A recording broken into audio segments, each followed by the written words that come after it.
Hello, everyone, and welcome to the show. It is Local Chat, episode 227. I have just freshly unmuted the peanut gallery here, so thankfully nothing made it through.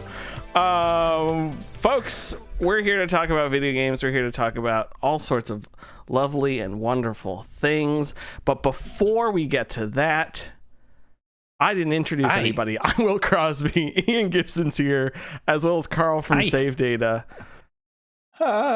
He's so excited. 2 weeks in a row, which is crazy. Well, 4 weeks technically. Now that we do this tri-weekly, that's once every 2 months plus 3. Did you know a week is Sunday to Sunday? No, yes. But sorry, you stepped on my joke. I was going to say this podcast is LGBTQ friendly because we are bi-weekly now. Thank you. That would have been really great if you were said the exact same joke. The entire setup with bi-weekly, but be like, this podcast LGBTQ because I'm gay, and that's how Ian came out. even worse would be if I said because it's every other week. And then people would have just silence while they slowly connect the dots.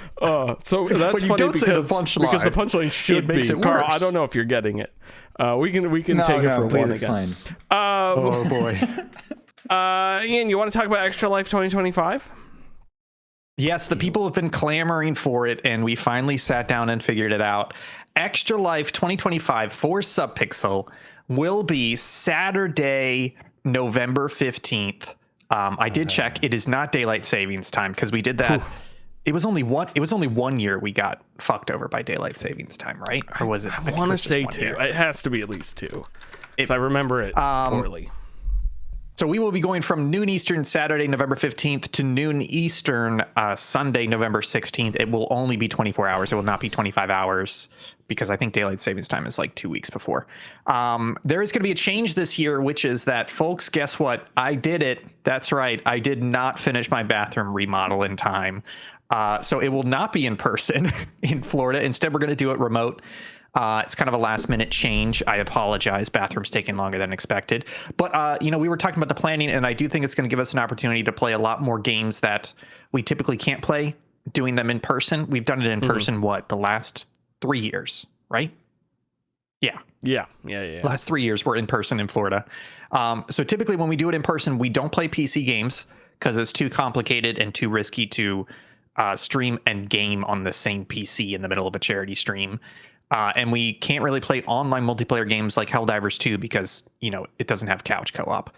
So it's going to be a fantastic stream. We're going to have a lot of great stuff. And we're going to have a lot more online multiplayer games where you're going to see all 4 people playing together. Like, for example, we may play some Helldivers 2 because that's not something we've been able to play in past streams. So we're gonna shake it up a little bit. It's still going to be the same crazy 24-hour charity stream you love. It's just going to be remote. We're going to have more multiplayer. We're going to mix up the unlocks and donation incentives a little bit. But I'm pretty excited for it. Will, how about you? I'm not excited at all. I think that money should be going to us and that we should have that money. And not the kids keep getting sick, so maybe we should start giving them money. No, I'm really excited for it. And plus we can play a lot of we can skim a lot off the top, and we can play a lot of like multiplayer games, like you were saying, online and stuff we haven't been in. And have special guests. That's the other thing. We can do that. Yes, that's true. Yeah, because I think we technically did have guests between Maggie and Karen in the in-person. But I said special guests, like people we want. Yeah, that's right. To be there. That's true. That's true. Yep. So looking forward to it. It should be a lot of fun. That's again Saturday, November 15th. We're going to start putting up some socials in terms of check out. Here's our donation page. We'll be posting some images of our schedule and all sorts of reminders there. But for you, the dedicated listeners of Local Chat, we wanted to tell you first, and then we'll tell the community Discord second, and then the rest of the world third. I think that's the preferential order. Yeah. I think, we were going to do it from the East Wing, so we'll have to find a new place to do the announcement. But maybe when the ballroom. Very topical joke. We could do it from like a boat in the Caribbean. Ooh. Yeah. That's great. I have another little piece of chit chat here. Don't know how to segue into this one. I shit in a cowboy hat today. You shit in a cowboy Okay. hat. Yeah. Was it okay? I'm pretty sure it's a toilet shaped like a cowboy hat, but part of me is like, was it an actual cowboy hat? Oh, that'd be so cool. So I this may be going into too much, but I had a rare opportunity to provide a stool sample, which required me. Wait. Yeah. Okay. I mean, To I've done use this a before, but device it's not called a cowboy connecting hat. to cowboy hat. What? Wait a minute. Where did you give this stool sample? Were you at a location when you gave it? It was an alleyway out back. No, it was at home. Like you have to do it at home and then bring it in. Yeah. Yes. But you had a device? Yeah, so they gave me this thing that goes under the toilet seat, and it's basically a cowboy hat with the front half missing, so you can put your little dangly bits, and then you can just dump right So it's into like the upside down cowboy hat, I Yeah. should specify. But then did you have to transfer it out of the cowboy hat? So I did have to do that, and there's a crazy thing, because I was really hoping there would be some sort of plastic scooper. There wasn't. They just gave me... Thankfully, I own a lot of rubber gloves for other reasons, but they gave me some medical gloves. But also, I don't know if many people think about this, but when poop come out you and go hit water and stay underwater, not very stinky. But when poop does go in water, yes. I'm jealous of your cowboy hat though, because I'm not sure if we've talked about this before, but I did have to give. I gave a stool sample like more than a decade ago, and they did not give me a device. So I ended up I decided to just tape a piece of loose leaf paper across the top of the toilet and then like hover, because they were like, it can't go in the water. It can't go in the water. And I was like, thanks for the advice beyond that. So I remember I squeezed a little turd out, gloves, put it in the container, closed it, immediately hopped in the shower because it wasn't messy, but I was just like, I've got to feel clean after this. And then I immediately drove to the place and dumped it, and I was just like, take it from me, please. So just take it. I sat down and I was like, I don't know if I can do this. Like the knowledge of knowing it's not landing in the toilet. And there was like a little resistance, and then I pushed and it all came out. And then was it too much? It was a lot. But then I half stood up because I was like, I have to get this out. And I went, wait, I can't wipe now. You don't want it to be too tall. Because I can't put the toilet paper Oh my God. So I know, like, right? Like lift the seat and take the cowboy hat out. And it smells when you lift it and the poop falls out of the cowboy hat. It smells so bad. It's not like a fart you can enjoy. It just smells so bad. How has modern medicine not made stool samples easier? I don't know. Like, and they don't tell you honestly, how warm it is. Yeah, like I know And it doesn't also- work like this, but if the doctor's just like bend over, I'm gonna shove this spoon up there real quick. I'll be like, yeah, like, that's better okay, than me having to go home. Why aren't I pooping better than into me going home. like an icing bag? Like just put that poop into it and then squeeze it down and out into the sample. Because I was gonna say I thought you were gonna say that the cowboy hat came with a lid, so it was just poop in there and then lid it. But it's like all they solved was the catch, but they did not make any other part of it They did tell me to easier. fill the container halfway, the sample container. I gave them a little extra just for being nice. But there was no good way to get it in there, and I was like, I don't want to get it on the outside of the cup. I don't want to get it on the rim of the cup. So I ended up just dangling my fingers for it to drop off my hand, and and then I was like, I can't just throw away these things with shit all over them. So I cleverly washed off my gloved hand in the toilet, like in the toilet water after I flushed, and then flushed again. And then I scraped as much as I could out of the cowboy hat. And then I'm sorry, this segment's gone too far. We can move on now. We don't need this level of detail, because this is as I'm picking. No, I'm kidding. Anyways, I put it all in a trash bag and put it immediately into the dumpster. Thank you. And then I promptly drove it to the doctors and hurled it at them. Good for you. So, anyways, I hope this is amazing. I hope you next time you see someone with a cowboy hat, just know that you can shit in it Somebody if shat you in it. need to. It's just a stool sample. Oh my Folks, God. there are a lot of video games that we have been playing. There's a lot of video games out there. I don't know if you've heard. There's the Atari. No. There's the Nintendo Entertainment System. There's the Commodore. PlayStation 1. There's, I guess, an Admiral and a Commodore. As a naval joke. Nice. That was rough, dude. Video games. Karl, tell me Yes. about video games. No. Karl, I have a Roll the question. credits. I have a question Yeah. about the first game on your list. Mhm. Is that actually how it's spelled? And if so, can Yeah, you and please that spell that pisses for me the off. audience?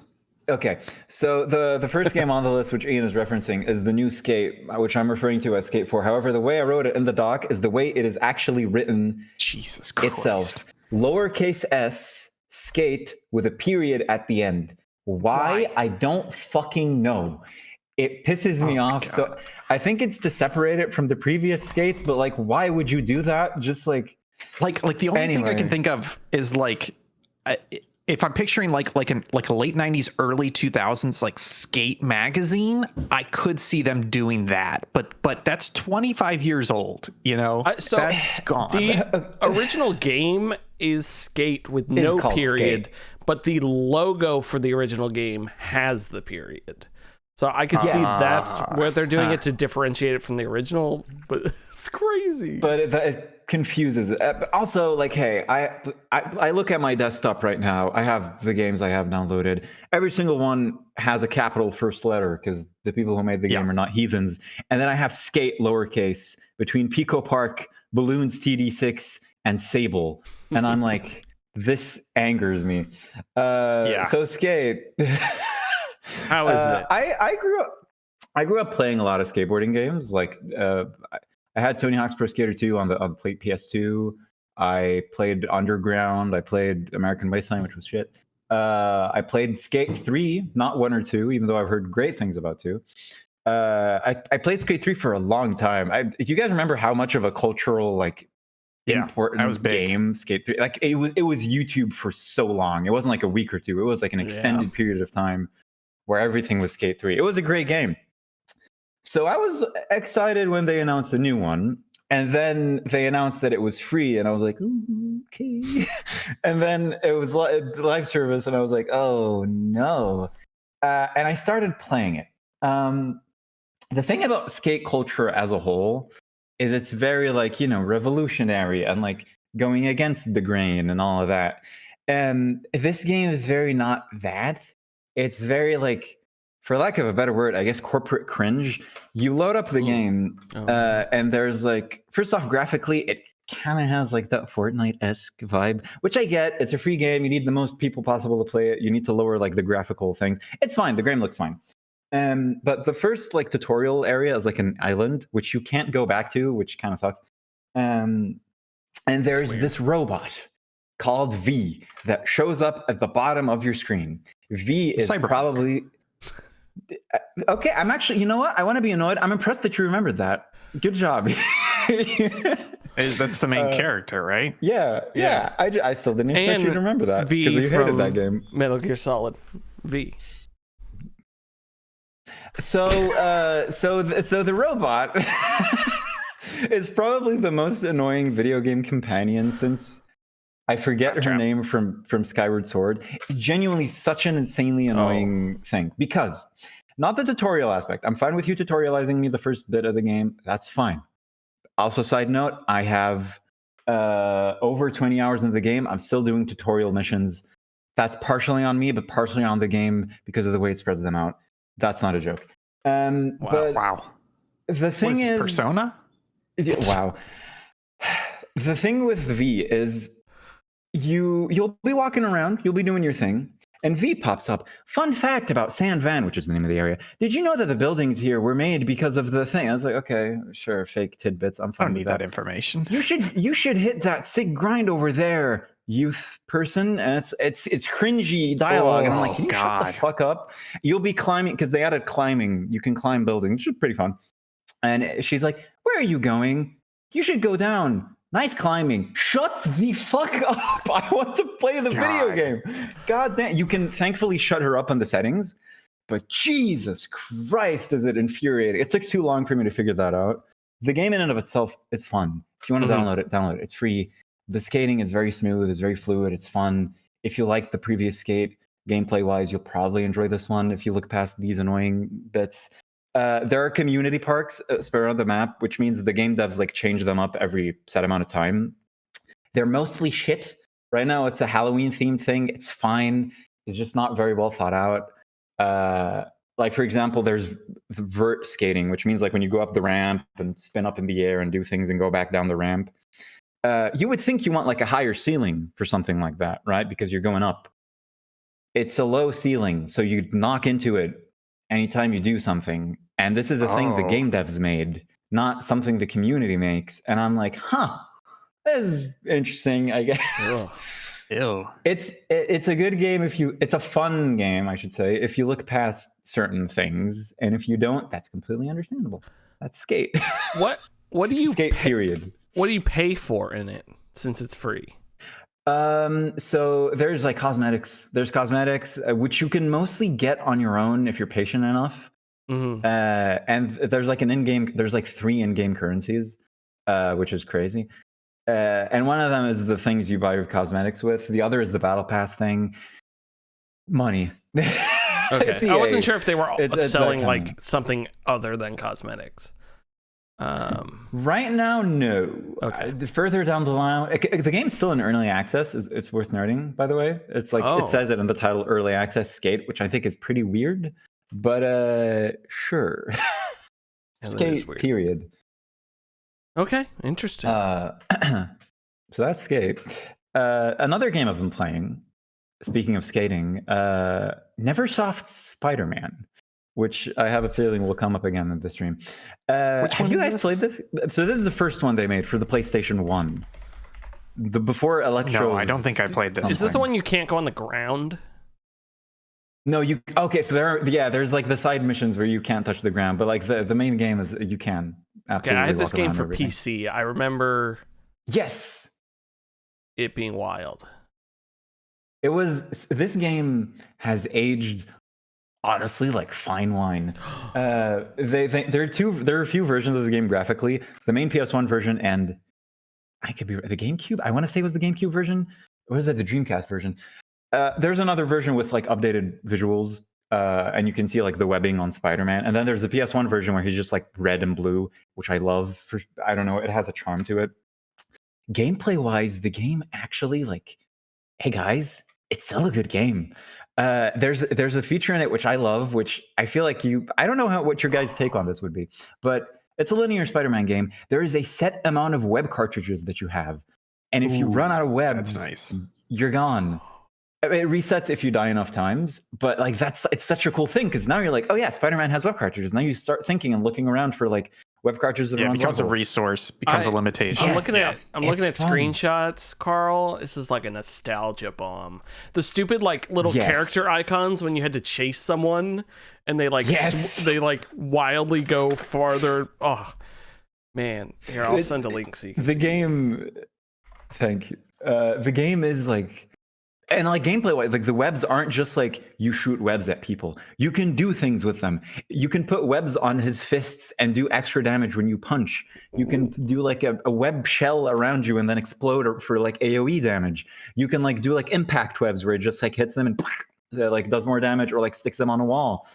It's actually a fun game that has aged pretty fucking well. And the story is actually also not half bad. The story is actually pretty decent. And the way they get around like you not having an open world, is like Doc Ock spreads like a gas and the city and there's gas everywhere. So you can't go like street level. You have to go in the buildings and do the set levels in the game. And it's pretty fun. Also, shout out the one time of the comics where Doc Ock cured AIDS, and made people have a reaction, like an allergic reaction to cocaine. This is a real thing. That'd be a bummer. So yeah, I never saw Spider-Man. Actually, genuinely, still a good game. Still recommend it. Still pretty fun. Fun fact about that game: the Black Cat model and the Mary Jane model are the exact same Hell yeah, model, fuck just 'em with both. different colored hair. Good for them. Yes, Good for them. Good But shortcut. you know for what's them. Good different. PS1 Yes. shortcut. You know what's different though between those. Can we mute? No, Will? no, no. Downstairs is the same.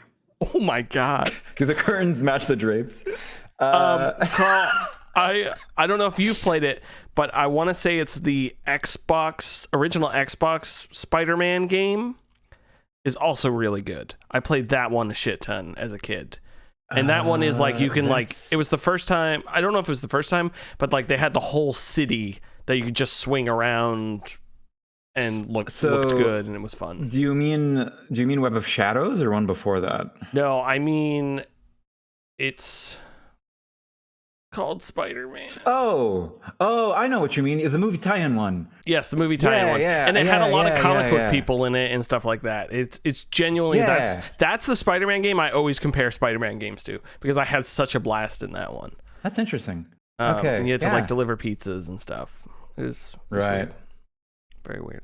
Anyways, continue. Yeah. Please. And the final note here is I had like a bit of a multiplayer bonanza, so I'm gonna just like lightning round-ish through them to keep the ball moving here. Cheese Rolling is a game I picked up with my friends. It's a free game on Steam. It is about 100 or 200 megabytes. It is a minuscule game. To give you an idea of how small it is, the first day we played it and stopped, there was an update that was 100 bytes with a B. Whoa. And the update was just increasing the max player capacity from 8 to 12. This is a very tiny game. The aim of the game is there's a hill and there's like village people which you play as, and you're rolling down a hill trying to catch a wheel of cheese, which is also one of you guys playing as the wheel of cheese, trying not to get caught. If you catch the wheel of cheese, you become the wheel of cheese, and you try to get as many points as possible by catching the cheese. It sounds stupid, but I got so much enjoyment out of it. Like at some point, an hour into our like playing with my friends, I was like, I feel like it's concerning how much enjoyment we're getting out of this game, because there's nothing out of here. They also released a 3 megabyte update today where they added Giant Pumpkin. I have no idea what that means, but they added that. Damn. So there's Cheese Rolling. That looks awesome. It is very fun. I added it to my account. Another game I've been playing is Crash Out Crew, which I don't know if you guys have seen.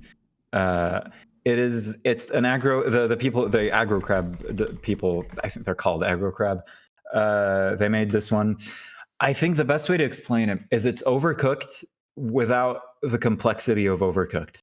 You play as people with forklifts, and you're picking up, there are delivery trucks that need like certain items. So let's say a strawberry and 2 blueberries.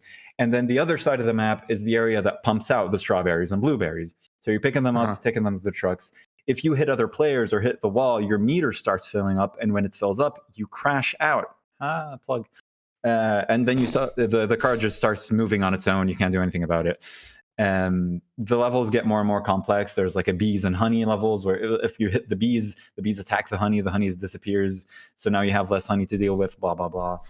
It's a pretty fun game, honestly. And you can buy things in between rounds you can buy grippers. Don't make a joke. You can buy grippers so that you don't drop the crate if someone hits you. It's a pretty fun game. Right now, the demo's out. I think they actually extended the period of time the demo was playable because people were enjoying it, which I thought was pretty cool. That's cool. We need more Overcooked type games in this world. I agree. For sure. I agree with that. Whoa. They agree, folks. They agree. Very rarely it happens. Yap Yap is another game I've been playing. It tries to play along the Lethal Company repo kind of pipeline. You play as like imps or wizards, and you go into a castle, try to destroy it, do as much mayhem as possible, and then get out.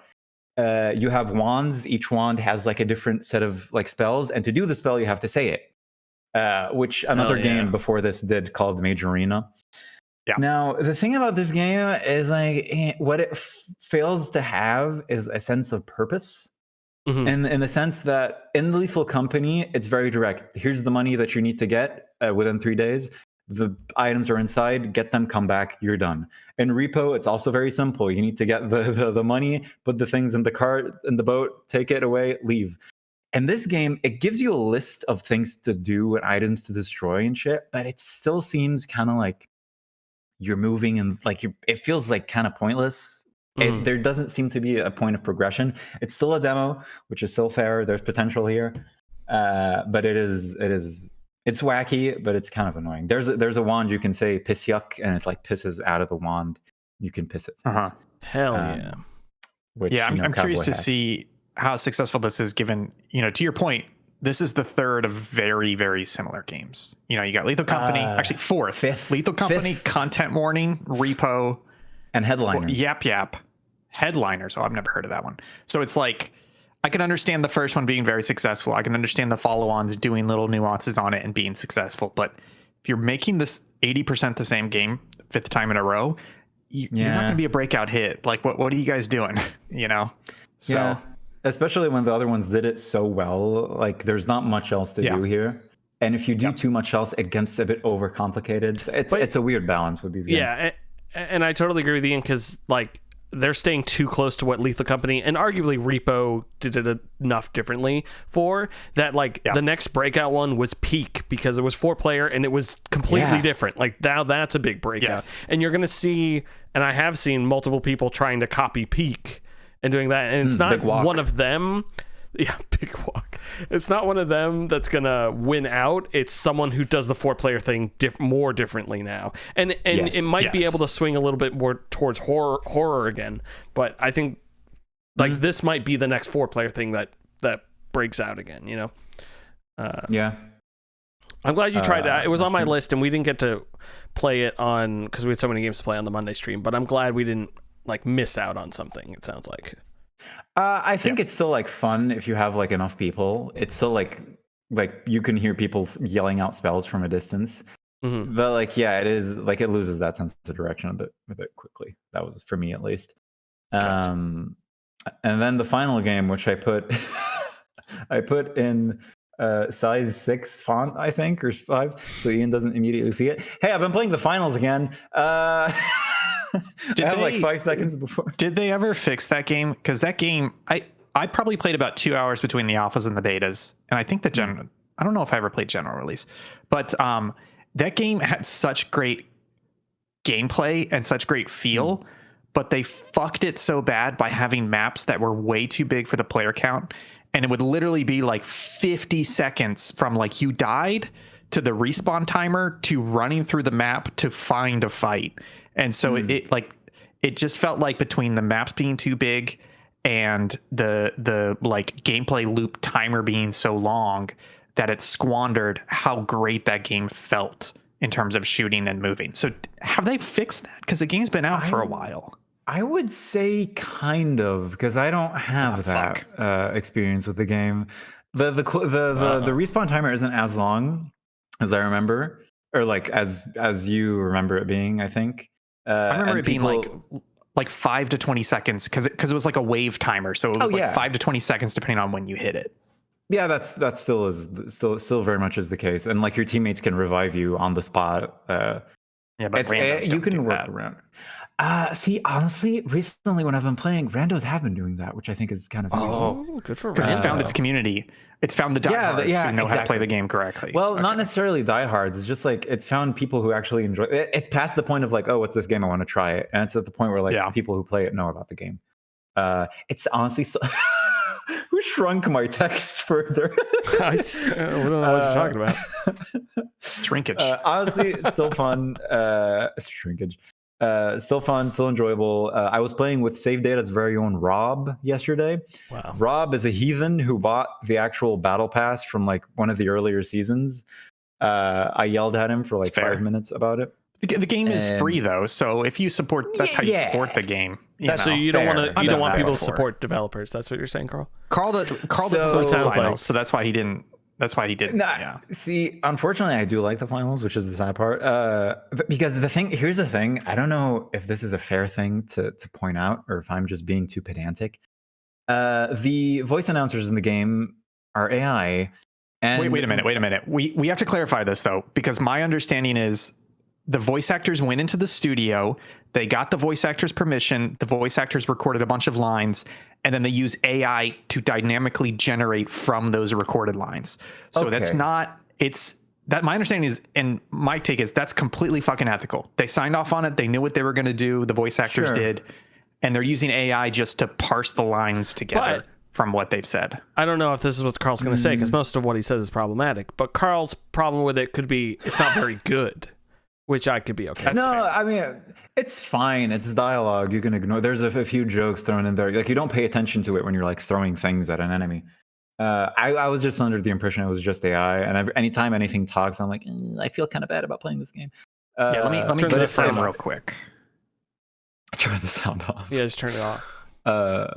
While Ian's checking that, the game has like expanded its weapon wheel. There's like a lot of new things. There's a sword. There's like throwing knives. Ooh. You can like throw an RPG. You have like a hook that you can grip people in. Will has like 7 jokes popping in his head right now. Roadhog. Yeah, wow, a nice Overwatch reference. Nice. Yep. I played it. Proud of you, dude. You shit in cowboy hats and you talk about Overwatch. Yeah, well, ever since the McCree thing. Just I just start shitting in cowboy hats. And I wipe with my Neil Gaiman novels.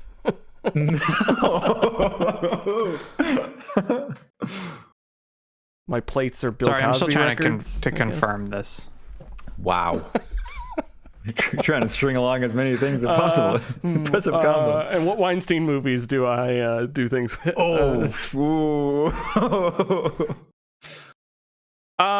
Ian's never gonna find this, so I'm gonna start talking. No, he's not. Because anyways, that sounds fun. I've always wanted to try the finals. We played a little. Ian, you look like you're high. It's just so fun. Like, the most that I've seen is that they say that uses AI generated text to speech conversion, and that it's like articles that are like, hey, finals uses AI, here's what they said, now here's 6 fucking paragraphs of people saying how much they hate AI. But for these fucking journalistic articles, there's very little actual information and reporting in terms of like, here's the facts and here's what people in this situation says. Like the Forbes says, quote, the finals is using AI voice work and it is bad. That's the fucking headline. That's not an article. Like, why can't people just do fucking journalism when I'm trying to find information? Sorry, go ahead, Karl. PC Gamer says, I'm trying to skim through this before I read it in case this is actually a nothing burger. That's the first one I looked at. It's a nothing burger. It doesn't clearly say what technique was used, etc. And then at the bottom of the article, they go to a bunch of other audio people in the industry not related to the finals to get quotes from them saying we don't like it. And it's like, where's the information? You know, interesting is the Google AI overview, which I hate, says the voiceover in the finals is based on real voices, a mix of professional voice actors and studio employees who were recorded to train the AI. The developer of course an AI would say that though. Yeah. So it's I think it's AI generated text that they then use voice actor speech to parse together. And if you have the voice actor's permission, and if the text is being controlled so it's not dynamically generated by the player, I don't see any ethical concern there, quite frankly. The voice actors had a problem, then they would have raised it in the booth and said, no, don't use my voice for AI generated stuff. Yeah, when it's the more modern version of Skyrim unlimited quests, then like that's a good use of AI in my opinion, with obviously people's permission. It's when it's like, hey, we made this entire game like creatively and all this stuff, like that's the part where it's because and Karl, correct me if I'm wrong, but I believe it's just for like the match barks where it's like, oh, this team just did this event at this state or something. Yeah, you know, it's like at the beginning. Yeah, it's like stringing together dynamic text that can change depending on who's playing in the context of what's happening in the match. Yeah. And then they're using AI instead of just doing flat out text to speech. It's got AI on top of it to make it sound. But it does make me wonder, could you not just pay voice actors a little bit of extra moolah and have them say those like 5 extra lines? Like how much extra work? It depends on how many lines there are. It also depends on how specific it can be. Because like if that thing's like very well saying like Karl did this to Kevin, he slid and kicked him. No, like that. It's like it no, says I know shit, that's like, not example, what it like is, but if it was, like I'd be like, oh, okay, you can't record conceivably all of those lines.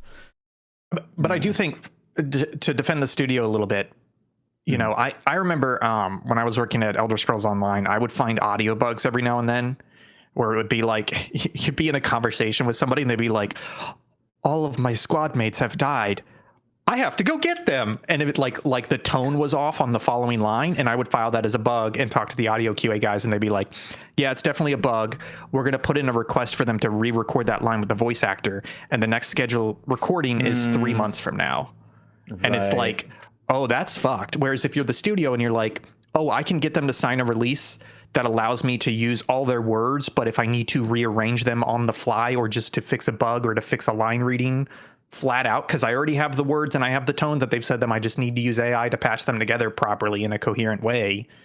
That's great. That's a use of AI as a good tool to reduce, you know, having to constantly call these actors back in and 6 months to fix a bug because you got to wait for them to come back in the studio, and then you got to wait for audio engineers to retweak the line, etc. You know? Yeah. I guess as long as the VAs aren't getting like forked over, that's fine. Yeah, exactly. Yeah. That's kind of my point. Perfect world system that could totally be abused, but in like, if everything's legit, then obviously it's okay. This seems like a valid use case where they got permission from everybody, and it's like, good, great, perfect. We should be applauding that and saying, you know, hey, this is the studio doing it right. They want to use an AI tool and they did it the right way, as opposed to they used AI. Let's go talk to 15 audio engineers and how much they hate AI, even though they have fucking nothing to do with the project. Sorry, I don't mean to get on my high horse there. No, it's quite high. Speaking of high, ball pit. How are we liking ball pit? Sorry. High horse, and you can go from horse to ghost to Yote? No, let him cook. It's fine. Yeah, no, it's too late now. You have to go from high horse to high to ball pit. Go ahead and land it. Because ball Bologna has fallen from a high horse. High? Is that what's been happening? The void, the hole's deep. It's high up. You're high up above the hole. Woo! You ever been high up above the hole, ready to go in? I have. No. Get a swing, folks. Ball pit, or as people say, ball X pit or bollocks pit. Not bollocks pit. Definitely not bollocks pit. Bollocks pit. That's the pit I put my bollocks in. Is a new game from people who make it. And they you're nailing it, by the way. Let's keep going. I keep waiting. I thought you would jump in, but he's not. Bollocks pit. Thank you for changing that, Karl.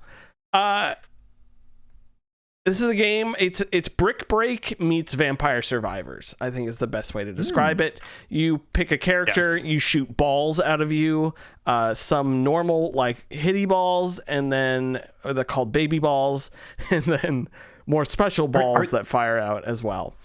Yes, they are. Sorry, I don't mean to interrupt. So the normal white balls that you're shooting are called baby balls? Those are baby balls? Those are baby balls. One of the problems I have with this game is that there are some things they don't fucking explain. And so like Will's saying, there's normal white balls. There are special balls that you unlock that have special things. But then some of those special balls say they will spawn baby balls. So the whole time I thought there were 3 types of balls, and the baby balls are only the ones spawned by the special balls. But you're telling me that all the white balls are baby balls? I believe they're all baby balls. That's my understanding of it. Don't they explain that? It just blew my mind when you said that. It doesn't really seem to need explaining, but if you would like them to, I could reach out for a comment. Yeah, if you could. I have a couple other questions as well, but we could get to them. So this is, I guess, it's not run level based. I don't know. It's not a roguelike. It's a roguelike. No, it's not. It is. It's not. Wait, how is it not a roguelike, though? Because nothing resets no, it's in the game at all. Nothing ever resets. Yes, the board resets. I mean, the board resets. Okay, so when Mario resets, it's a Dark Souls. Like, it's not a... No. None of your progress resets at all. It does. You are going into a level, and you're trying to complete the level, get through an entire run of that specific level. When you leave the level, yes, there is some progression and that you can have by leveling up things of your character, etc. But then you start a new run going into the level, and you start at the start of that level. That's basically the modern roguelike. I Or guess. roguelite. Light. That's the one I never really understood. So like rogues Hades. and roguelikes are always Exactly to me, like Hades. Exactly like Hades. Is like You have runs and you have progression between runs. Yeah, I guess I wouldn't call it that, but you can call it that. Is there a final level in this game? Is that how this works? Is there a final level? Yeah, so by completing a level, multiple runs of a level, then you can unlock new levels, and I think there's probably 10 levels. Will, second question. How do you beat this game? Because today I beat the final level with a character, and then I didn't see credits, but it also, there's no other level for me to unlock. So legitimate second question, how do I beat this game? Because I feel like I did beat the game. So if you beat the final level, there's like a little cutscene that plays where like a person pops out, and there's I believe there's 8 holes. So you just have to fill all the holes, and then you beat the game. Wow, it did not explain that at It doesn't all. So explain I just have to beat it's it with 8 characters. It's just visual. I just figured it out based on my smarts. Is all I could say. Fuck you. There's so much stuff in this game that they don't explain well. I guess that gets a little frustrating. The problem is I beat it with 2 characters, so like they both popped out and then spun around it, and I was like, oh, I got to fill all those holes to get. And then every time I beat it with a character, it added them. I think I just missed. I just missed the 8 holes at the end. I think what happened was that was happening, and I was watching it, and when credits didn't happen, I literally picked up my phone and started Googling like, how do I beat this game? Because that should have been the end. And I think that's when I missed the 8 holes on the screen. Yeah. That's probably what happened. I'm not saying it's like just explaining it to you, though. But it is fairly I thought it was fairly obvious of what you're supposed to do at the end. Well, it's just like I had the same problem with gears. So Karl, gears are how you unlock a new level. So you start with 1 level unlocked. And then they're pretty quickly like, hey, earn gears. And so to unlock the next level, you need to earn 2 gears. It took me, no joke, Will, it took me about 75% of the way through the game to fully understand how I was earning the gears, because I understood if you unlock a new level, the first time you beat that level, it gives you a gear. And then I was like, okay, well, I bet I will earn gears if I go back and finish previous levels at higher difficulties. And that didn't happen. And then I was like, oh, well, what if I just beat the latest level again? And I would do that. And sometimes I would get gears and sometimes I wouldn't. And I kept looking around for a tooltip. And there's only one tooltip that exists in the game.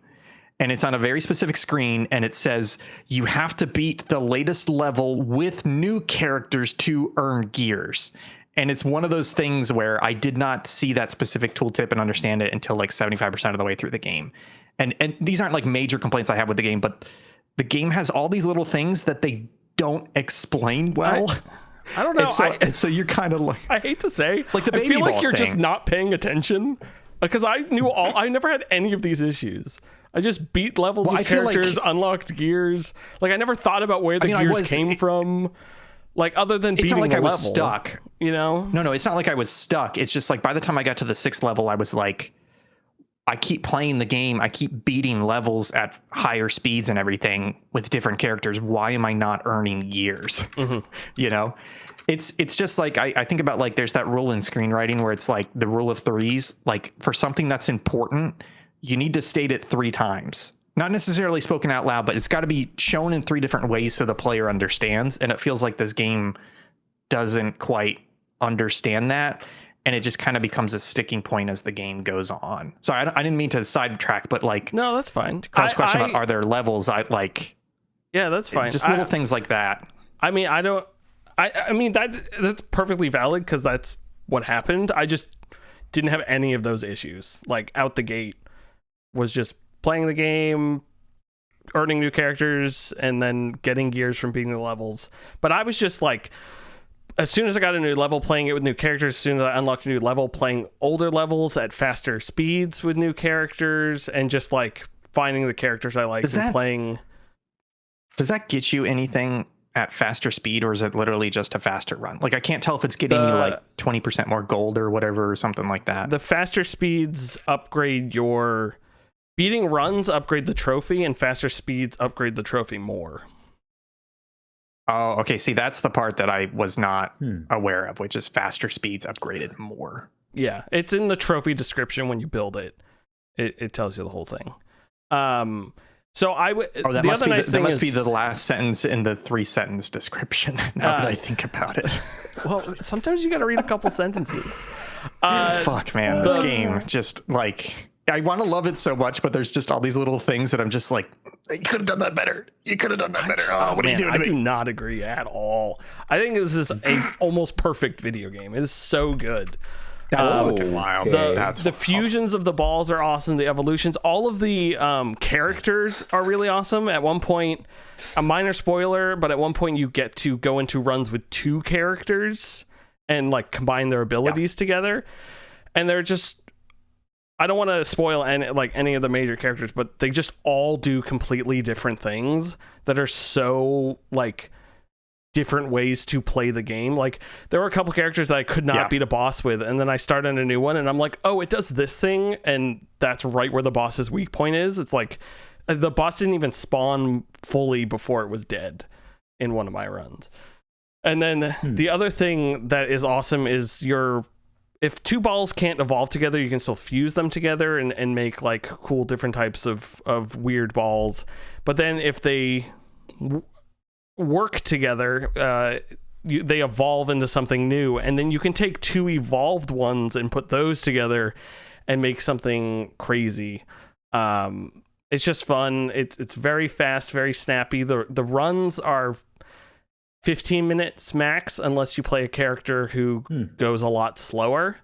The 15 is the base time, and then depending on how long you take on the boss extends that 15 minutes. I think it's 15 minutes to like the boss is what those different times for the speeds mean.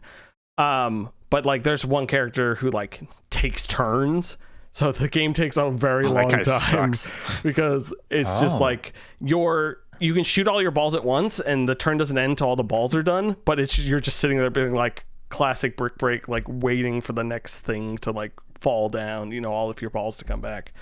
So that's super fun. I don't know. I beat it. I'm still playing it a bunch, maximizing. Between runs, you are placing buildings and resources and then pinballing your characters to collect resources and build buildings and unlock stuff. That part of the game, I'm like, obviously it's not as into as the rest of it, but it was really fun to figure out like, oh, I want to build all these buildings right now, so I just put them all in a tight line and made my guys like super bounce all between them. And then now I just have like this canyon way with all gold to collect a bunch of gold and like then bounce out and hit all the wheat and everything. Also, as you play, your characters are leveling up outside the matches. The buildings are leveling up, all that sort of stuff. So I'm really enjoying it. The building part. Building system is you're basically buying these buildings that give you upgrades, either to experience or extra abilities or even just extra resources, and then you're placing them down to build your own breakout board. And then basically once per run you can harvest, which is that you shoot all your characters like balls and they're running around hitting the building. So if they go across a wheat field, it harvests wheat. If they hit I think it's a bank, then it generates some money. Every time you place a building, it has to be built, which means it has to be bounced off of a certain number of times. So you're like building your own breakout board by building the base. It sucks though. And here's why it sucks. It starts out so cool, but it sucks because I feel like every fucking time you end a run and you go back and you try and build something, you have to micromanage that board. You're like, oh, I want to build this. I'm gonna have to hit it a bunch. Oh, let me put it in my hit column, like Will's talking about. Oh, I don't have room. Let me move. Which building has all its upgrades? Oh, this has all its upgrades. Let me move it out. Where can I move it?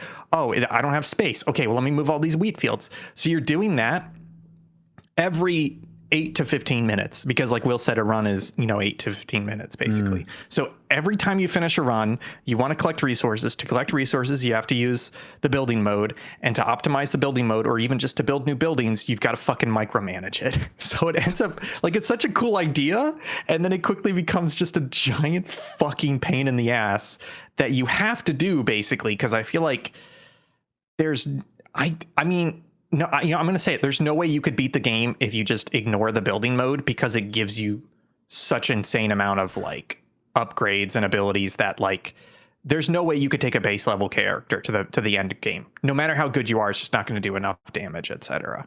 Well, so your characters like, also level up, but yeah, I don't know if you totally could. Hey, another question, because this I didn't quite understand.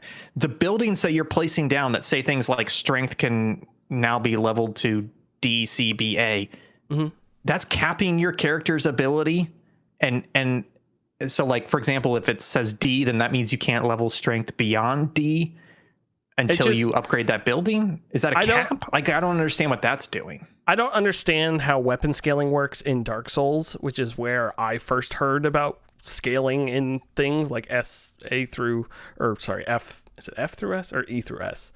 But it's just a thing multiplying your stats. So it all starts at E, which might as well be 1, and works its way up to whatever.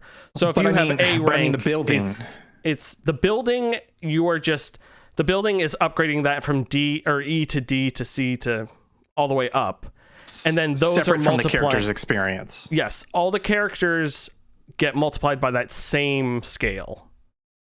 And so for example, the building could be C, but your character is rank B. No. The building is the character rank. All the characters are the buildings. No, because when you level up your character, they get little stat bumps like it's a Fire Emblem game. Yes, they're getting stat bumps to their stats, not to the scaling. The scaling is always but E, it's the C, same. D. So they are set. See, Karl's getting it now. See, that's the thing, is that it's one of those things where it's if you start the game with E rank scaling and everything for every character and no buildings. So my question is, when I build one of those buildings and it changes on all the characters, it changes all of them to minimum of if I D. build the building and it says D, every character now has D scaling in that. Every character. When you build another building, certain about that? Yes, 100%. Those buildings aren't character specific. No, because my question is, I'm pretty sure I now have some buildings that say B, but some characters have less than a B in that, like a C or a D, because I just unlocked them. Like, for example, strength, the building's at a B, but this character I just unlocked is at a C or whatever. I'm not certain about that, but I think pretty that's sure what's all happening. the characters should be aligned with the buildings. At least that is how I understand it. Okay. Because see, I'm not saying I disagree. It's so confusing because I thought it was the opposite, where it was saying like, hey, you can't level your characters beyond D until you upgrade this building. Okay, now you can go to C. As far as I know about so it's the opposite. Scaling and weapon scaling and things like that. That's why, like, in Dark Souls, you want a character who weapon scales with a sword they're good with, because then it multiplies. Buddy, yes. Talk about games that don't I explain know. themselves. I'm just saying that's where I learned about weapon scaling. I'm 95% sure. Because if it's not that, then that whole system makes no sense, because I don't understand how you would upgrade a specific character's thing. Yeah. I just I really understand. Will, would you like to repeat your opinion of Vampire Survivors? Because what I have to say ties into that. And I want to give you an opportunity to restate it as opposed to me trying to paraphrase it. I just don't like Vampire Survivors that much. Is my opinion on Vampire Survivors. Okay. I think it's because you don't like the gameplay. You don't like when you actually get into Vampire Survivors. You don't like the actual, I'm going to move around and dodge attacks and slowly pick stuff up and level up. As far as I remember, run gameplay. No, I like enjoy. that part. I wasn't a big fan of like the graphics and like the style of it. You're a fucking piece of shit, Will. That's your fucking bag, baby, Mr. Crow Country. That's your fucking bag. Crow Country is completely different from played Vampire Survivors. Weren't you the guy who was fucking playing Dwarf Fortress like not that long ago? Like that's your aesthetic something right about there. Vampire How Survivors turned me off of it. But I love Halls of Torment. We can't go down this because this was not my point. I was going to say I can understand why you don't like Vampire Survivors, and it's because what I thought was you don't like the gameplay loop in terms of like, hey, the game's well constructed, but when it comes to the actual runs, I don't enjoy the movement and the action in the runs. And that's my problem with Bollocks Pit, is that I can see it's a well-constructed game. I really appreciate that it's not early access. Like, it's a full game with a bunch of shit in it. But when it comes down to actually playing the Breakout, it's okay. Like, it gets more fun as you go only because you are maxing shit out. But even like you're saying, the different characters, some of the characters make you change how you play, but not all of them do. Some of them are just like, oh, I do something a little bit differently. And it's like, okay, whatever. I'll change my upgrade strategy. But when it comes down to the actual Breakout, it's not very fun. It's honestly not very dynamic either. I feel like it's very passive gameplay in terms of like, I feel like once I hit a point where I knew the upgrades and my characters were upgraded just enough for me to like not have to struggle through every run, I was playing every run at like 10% capacity because it was just like, oh, I guess I'll point over here. Oh, let me move over here. Like, I don't think the actual gameplay of Bollocks Pit is that exciting. It does have casino vibes, which kicks off some endorphins when you get the right shit and things are popping off and numbers are popping and colors are going off. I just don't think the actual fucking gameplay of running around and shooting lasts as long as the game does. Yeah, I think it's a type of game. I mean, to be fair, at the end of the day, I think you just have to. I really like this game, so I think you just have to like the game as well. I'm not saying that you don't like it, but like this is crazy because I hesitate to say the word addicted to it. So I was playing it a lot. No, that's my point. I think it's like Vampire Survivors. If you remember when we talked about Game of the Year, we had Vampire Survivors on our list of like top 15, but it did not make Game of the Year for any of us. And the conversation basically came around of, this game knows how to scratch an itch. It knows how to make you happy. It knows how to put shiny stuff in front of you so you feel good, but it's empty calories, right? And I think that's what Bollocks Pit is as well. It has a lot of cool gameplay mechanics, etc. But when it comes down to the actual gameplay, there's not a lot of skill. There's not really a lot of challenge either. It's literally just, doesn't it feel good to shoot and watch numbers go big? And it's like, it feels like empty calories. I guess I don't agree because I'm doing all the fast levels. I'm not playing, like, that's all I'm doing is trying to do the next fastest level on all of those. Why? And playing with the characters, because you get achievements from it and you get unlocks. Because you're addicted to it because it feels good. That's kind of my point. Doesn't make it mean it's empty calories or a bad game. No, I'm not saying a bad game. I think it's a problem with the genre in a whole, which is that this is like Candy Crush, right? Where it is game design where they are starting to tailor to how do we tickle the right part of your brain constantly. You know, it's slot machine design. But but that's every video game. A little game. Concerning. No, like, it's why not. is Factorio fun to play? It tickles that part of your brain. Like, no, because Factorio is a challenge, and you feel like you've accomplished something because you're building a large. No, there's a difference here. I don't agree. Bollocks Pit is not challenging. Bollocks Pit is not challenging at all. It is 100% they have challenging. two fucking characters. They have two fucking characters that play the game for you, and it turns out I've watched them play. They're not that good, but they're still good enough to beat it, and they're not doing things drastically different from what I would do. So it's like, oh, so the game is actually not that difficult. When they put in a half-ass AI, it turns out it's not enjoyable, and they're not doing anything crazy different. Whereas something like for example, Factorio, you have a sense of accomplishment because you have long-term progression. There is a challenge of trying to figure out logistics of the network. Something like Balatro has a lot of casino slot machine flashing lights mechanics to tickle that part of your brain, but you still have to actively pay attention, and you still have to play the hands properly and organize your jokers. Yeah, but, like, there is still like an active gameplay element. Bollocks Pit does not have that. Balatro or Factorio. Probably not as well. My point is that, like, I think Bollocks Pit is almost nothing but the tickle to the casino / addictive element of your brain. Yeah, that's a problem. It's the same problem. It's the same problem Vampire Survivors has. I think it's the same problem that a lot of auto shooter survivals have, which is that, yeah, they feel good, yeah, they look cool, but at the end of the day, you're like, what am I actually doing here? You know, is there a challenge that I'm overcoming? No. Am I like progressing in terms of like understanding and getting better at the game? kind of, but I don't really have to because the game's going to keep going anyways, and the numbers are going up, which makes it even easier. So it's like, and again, this isn't just a Bollocks Pit problem. I think it's a problem with this genre as a whole, and I'm very happy this is not a mobile game and this does not have monetization strategy around it. Yes. Because if it could, it would turn into Candy Crush, right? Because that's what fucking Candy Crush is. It's this type of game, but with monetization. It is flashy lights, bright. Oh, look, you gain 1 level. You could gain 2 levels. We can make the numbers bigger if you watch this 30-second ad, you know?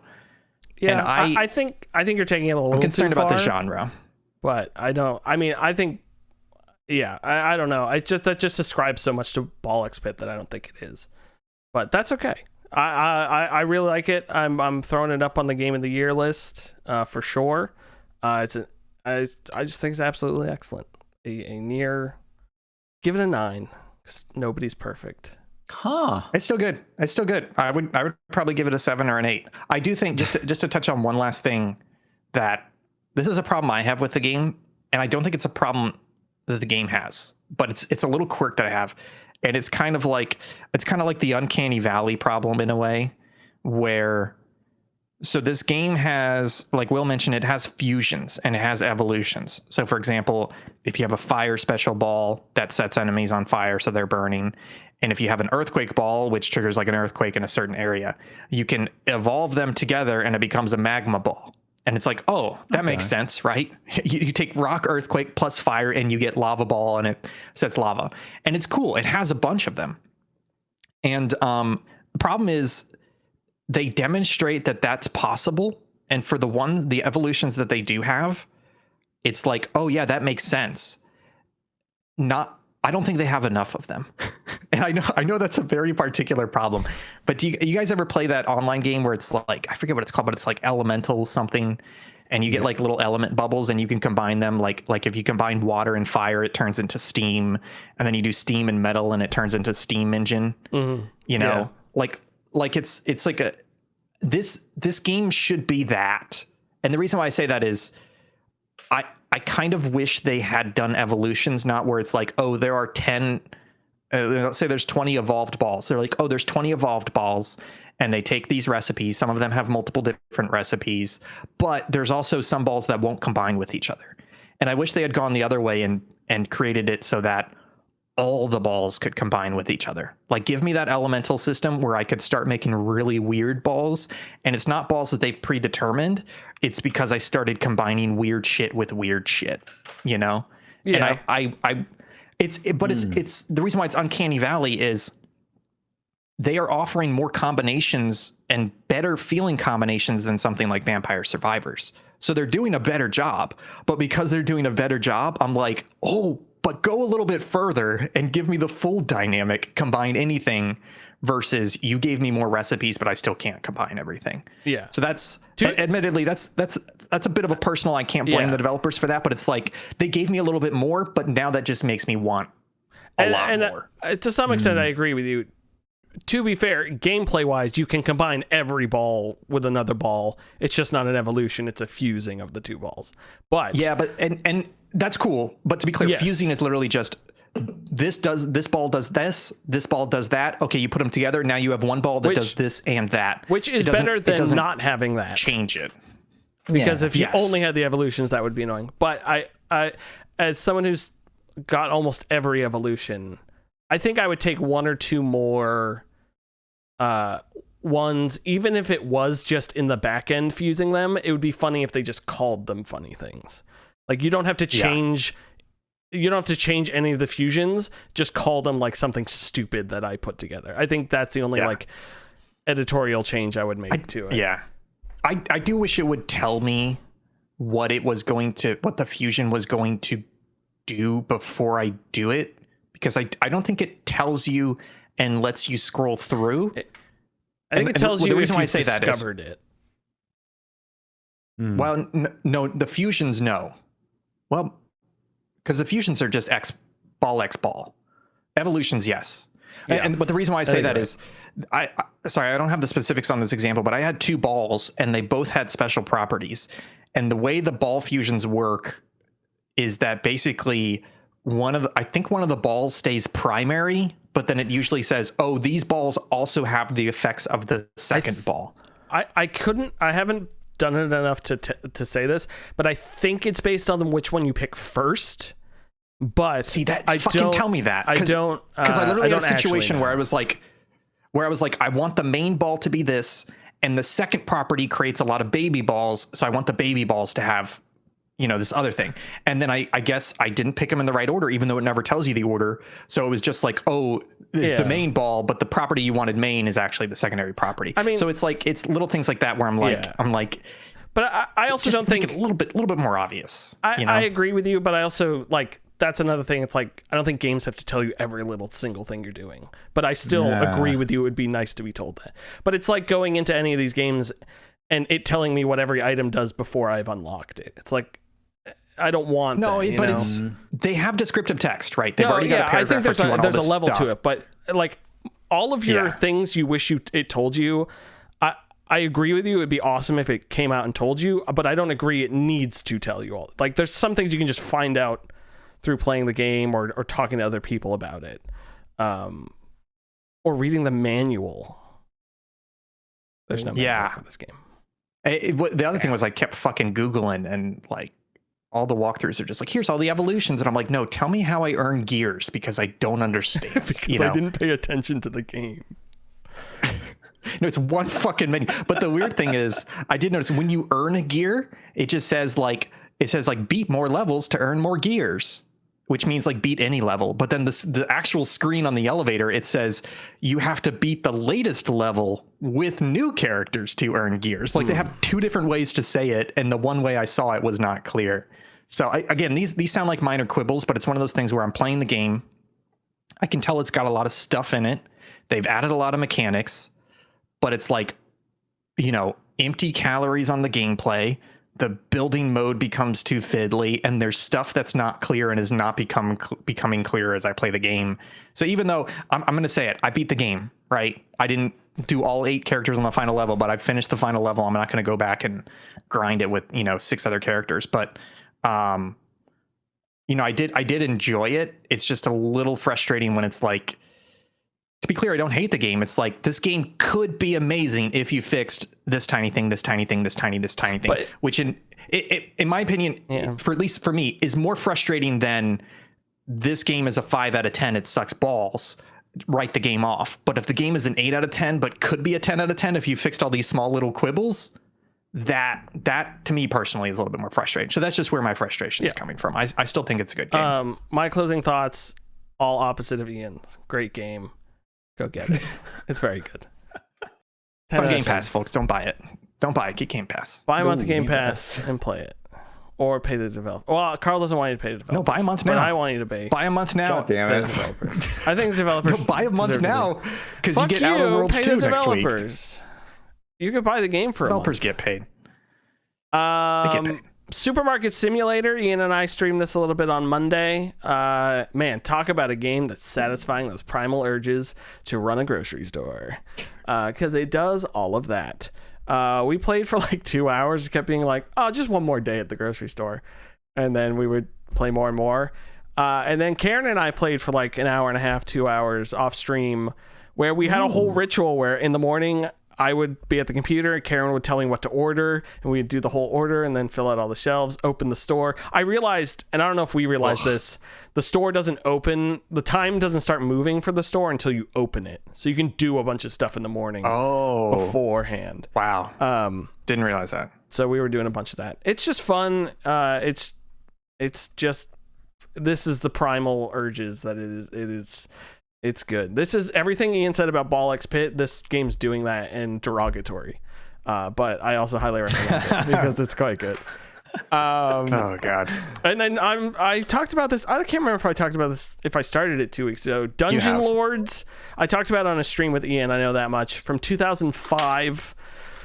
It is just a fantasy. It's a 90s fantasy RPG that came out in 2005. The best way I can describe it for you, Karl, is it is World of Warcraft offline.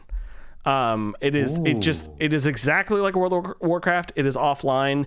It is so campy and stupid, and the quest logs give you zero information about anything, and all the NPCs talk for hours, but they have these like little tells and stuff. Like the guards always chase after you and be like, oh, hello, and like walk up to you and like, you have to prove to me that you can come into this area, and like show them a letter, and then their dialogue changes.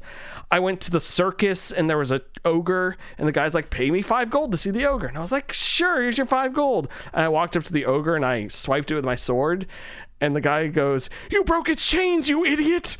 And they terrorized the town. And when the guards finally killed it, I got 500,000 XP and rocketed up to level 10. It's just stupid. It's fun. I'm at the point where I have to use a guide because it's not even the final dungeon. The like penultimate dungeon I'm in is a maze of random shadow islands. And I'm like, the fucking thing. But I can't stop playing it. It's so stupid. My inventory's filling up because you can't drop quest items, and you keep getting quest items. So now I just have less inventory than the start of the game, which makes no sense. God. I have to walk everywhere. Still haven't figured out. It took me 15 levels to realize there were multiple pages in the spell book, and I could stop using my level 1 spells. It's so stupid. I would never recommend someone to play it, but I'm having a blast. As far as I can tell, I meant to look this up pre-stream. I think a fan bought the rights to it and wrote a book. Because I found a website like talking about Dungeon Lords, and like my book's releasing soon. And it's just it's very cool. Yes, Dungeon Lords Fate of Avania, official fantasy book, dungeonlords.com. There's a damage sale going on right now, some collector's edition. Yeah. It's cool, it's fun. I forget where I heard about it from. I thought it was Sethzine Tech, the YouTuber, but I don't think it was him. I've been meaning to Google it or go through my YouTube history to figure it out, but it's stupid, and I think I got it for $1 on Steam at one point. So if you like stupid RPGs, the characters are so well voice acted, and just talking about like the Eye of Kalimdor and like seal the darkness away and like all this convoluted shit, but it's so well written out, and you're just like, oh fuck, I do have to bring Gallowin's horn to Erendor, like I must do it. And it's very ambitious with a lot of things, with traps and hidden things and all that sort of stuff. So I've been playing that. It's fun. It's Dungeon Lords 2005. Nice. Moving on from Dungeon Lords to Japanese Lords. Ian, tell us all why you're not playing any more of Ghost of Yotei. Well, actually, it was Bollock's Pit that kind of took out the Ghost of Yotei slot. It just tickles my brain better. Ghost of Yotei, sequel to Ghost of Tsushima. Unfortunately, like the biggest problem with Ghost of Yotei is that it does star a woman, which is like, it's not just a woman, it's like a minority, and I can't, you know. No, actually, I think I have like 10 hours in this game. So Ghost of Yotei, sequel to Ghost of Tsushima. Big differences between this game and the previous game is that they get right the fuck into it. Like, you know, if you guys remember Tsushima, there was like a big fucking like story section at the start. In the story game? And Yotei just has... it's not a story game. It's not a fucking visual novel. Do you remember that in Tsushima though? How there's like... I just know there's the opening on the beach minutes. And everything. There's that, and then he's like, oh, you gotta talk to your uncle, and your uncle's like, come out to this tree, bro. And then, anyways, Ghost of Yotei still has like a story-ish opening, but it gives you a little bit of story and then a little bit of gameplay, and the story's great, which is basically the same as Assassin's Creed Shadows. Like when you were a kid, your family got butchered by this guy and his 5 bros, and then you survived, you ran away, you were a mercenary for a bit. Now you're back in your homelands, and you want to kill the 6 guys. It's like Sifu. And then it pretty much... It's exactly like Sifu. Every time you die, you get a year older. It's very intense martial combat. I mean, And bigger it's breasts. probably like Sifu, but it's like a generic story, but the way they present it is very well done. And the main character is also like, the main character is kind of an asshole, right? Like they're very brusque, they're very mean, they're very focused. There are moments of kindness to strangers, but a lot of times it's just like, no, I'm here to fucking kill these assholes, and anybody that gets in my way gets it. And that's great, because a lot of times they would be like, oh, the story is this, isn't that sad for the main character? Well, now they're going to be like a very funny, charming, handsome dude, and this doesn't do that. And so I do appreciate that they're taking the story with some gravitas and creating a realistic character off of that.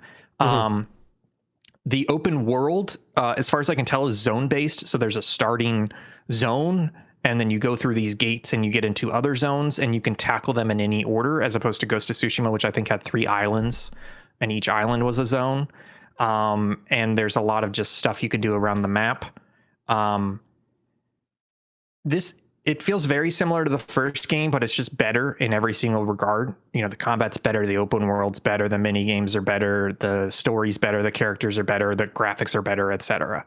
That being said, this feels like a solid 7 out of 10 open world game that has a lot of lipstick on it, and therefore makes it an 8 out of 10 just because it looks pretty.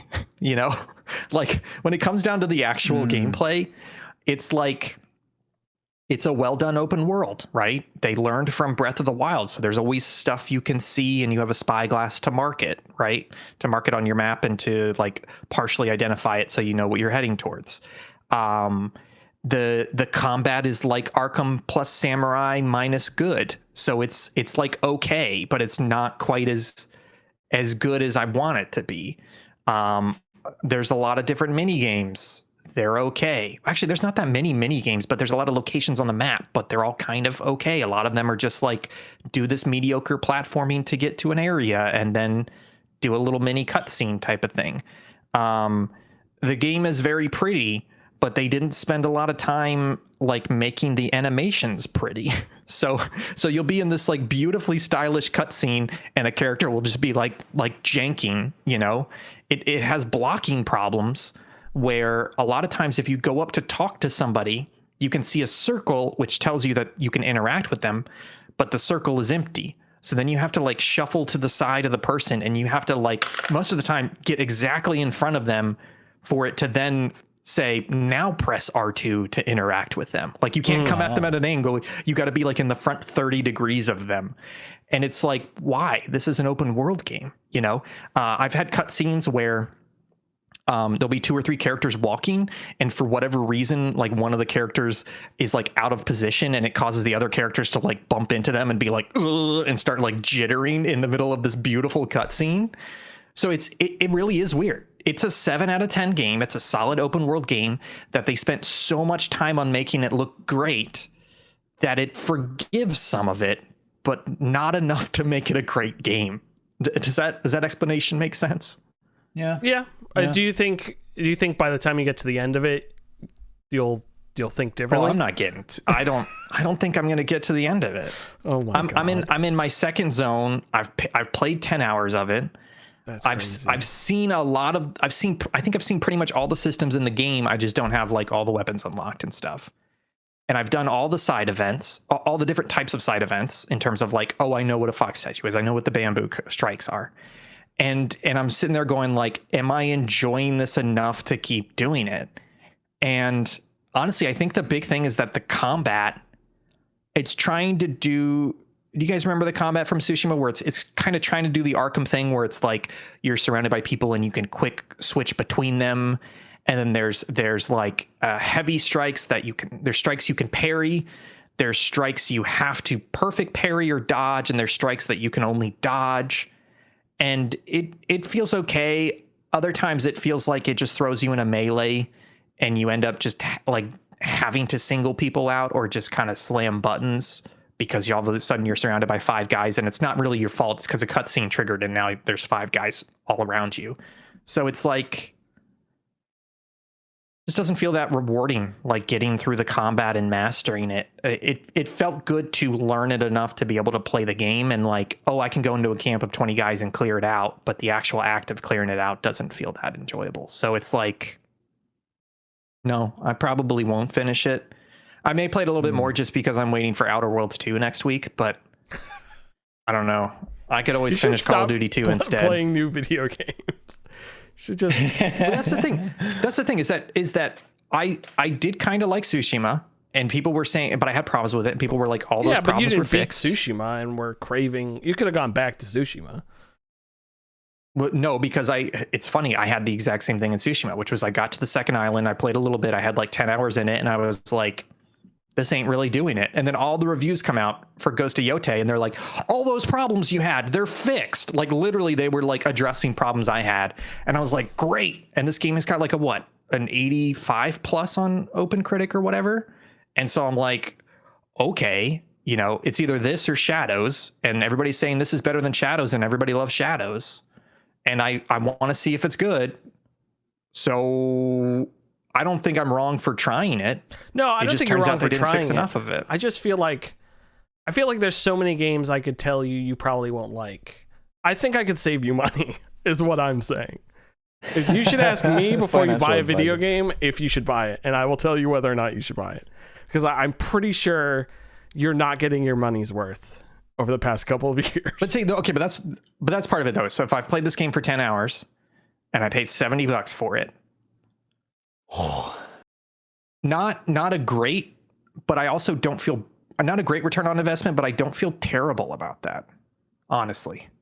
I see. Part of it is me being like, I'm glad I gave that game a shot. I'm glad I didn't just judge it and say it's going to suck like the last one, which would be an overreaction. And I did get 10 hours. It's not like I played I guess 15 it's more minutes like, of it and hated it. If I knew I was only going to play a game for 10 hours, I would not buy it new, I guess. I would just wait. Like I never finished Tsushima. That's fair. And I feel like I'm probably not going to finish Yotei, so I'm going to buy it in a couple years when it's got the new enhanced edition for $10 or something, Well, I think part of it is my own fault because I've been so focused on Japan in general this year, and I wanted to play Shadows, but then I knew Yotei was coming, and so for me it was like, I'm going to play a Japan open world game this year. Is it Shadows or Yotei? Yeah. So I did still get that enjoyment out of it, but I think outside of whether I picked it correctly in playing this or not, overall, Ghost of Yotei is a slightly better version of Tsushima, but at the end of the day, it's just an okay. It's again, solid 7 out of 10 open world game. It just happens to look prettier than most of them. That's it. Gotcha. Well, Ian hates women. Confirmed? No. Women minorities, please. Oh, thank you.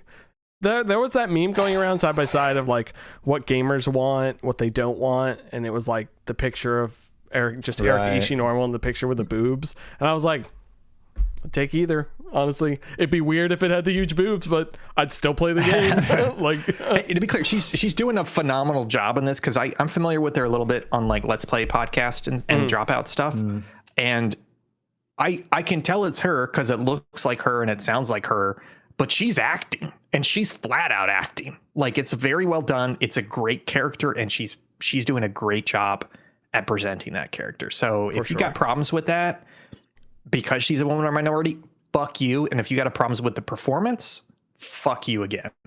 She's doing a great job at it. My final question, can you get Big Hat?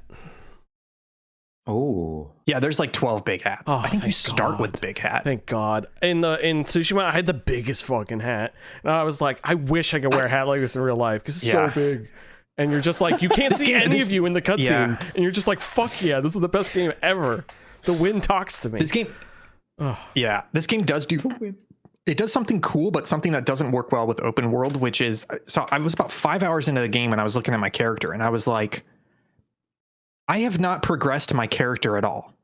Like the weapon has not been upgraded. I'm not wearing any armor sets yet. There's no stats on your character or anything like that. And so I'm literally just like, my character hasn't really progressed. Like it's not like an RPG where it's like, oh, now I'm doing 40% more damage here. My weapon is twice as strong. You can do that eventually in this game. But at this point, I didn't really have those, but the game felt easier. And it's because I had gotten better at the combat. It's because I had gotten better. And it was like, that feels cool, right? Like that's awesome. But then I also realized, wait, I've played this game for 5 hours. I've run around and done so much fucking open world shit. What do you mean I have not progressed even though I've done all these little fucking tidbits all over the place? And it's because 80% of the tidbits in this game are cosmetic. Like literally like, hey, you did this, new hat, check it out. And it's like, cool. Hat has no stats, has no perks on it whatsoever. Not that it has to, but if there's an open world and that map is filled with a bunch of shit and like 75% of it is just cosmetic stuff, and the activities at those events aren't that exciting or interesting, then it's like, why the fuck am I playing this game? You know what I mean? Yeah. So it's a weird problem. It's like, I like how they present the progression is mostly you learning how to play the game properly versus you upgrading your character. But at the same time, why is that in an open world game? Now I have very little incentive to run around and do all this cosmetic pickup stuff. It's weird. It's a weird problem that the game has. Yeah, I can see that. That's it. That's all for games for you, sir. Yes, that's it for me, sir. Yes, folks, sir. It means it's time for the discussion, folks. Take your age and subtract 2000 from it. That is a negative number because of the way numbers work. And another cool fact is that the year 2000 was 25 years ago. It's also the year that George Bush wasn't president yet, but it was the year he was elected. And it's also a year before 9/11. But what you may not know is that on January 30th, the Kenya Airways Flight 431 crashed in the Ivory Coast off the Atlantic Ocean, killing 169 people. Man, I could not have picked a worse one to read off the bat. I don't remember that at all. And that on November 12th, the United States recognized the Federal Republic of Yugoslavia. That's great. Shout out to Yugoslavia. They're still going strong. Well, I believe that is what Serbia used to be called. Serbia or Bosnia. I get those two confused. Wow, racist. Folks, we're going to talk about the game of the year. Because Yugoslavia used to be all of them slammed together. But so sorry, everybody. You guys ever Death of Yugoslavia, fantastic documentary. You guys got to watch it. It's really good. Explaining. Did you get your ice bonus yet? Folks, the best games of the 21st century for the year. How is that racist, though? I need you to explain your joke because it's not. No, I'm just piling on. When I'm being racist, you will know it. Okay? Yeah, we know because the stream doesn't get uploaded. Can you imagine? I should create a fake That's folder only happened to us once. of just like streams I can't upload. That happened because someone else said it, not because we said that's it. right. I mean, we repeated it afterwards. Folks, as you can see on the board, we've picked 4 games in the past. 2001 was Halo, 2004 was Half-Life 2, 2009 was Minecraft, and 2015 was Metal Gear Solid 5, The Phantom Pain. Or the penis pain, I like to call it.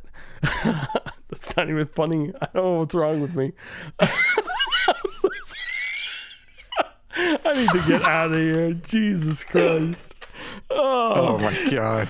It's hot. Go play some bollocks pit, you weirdo. Love my bollocks pit. Man, I had to shit in a cowboy hat today.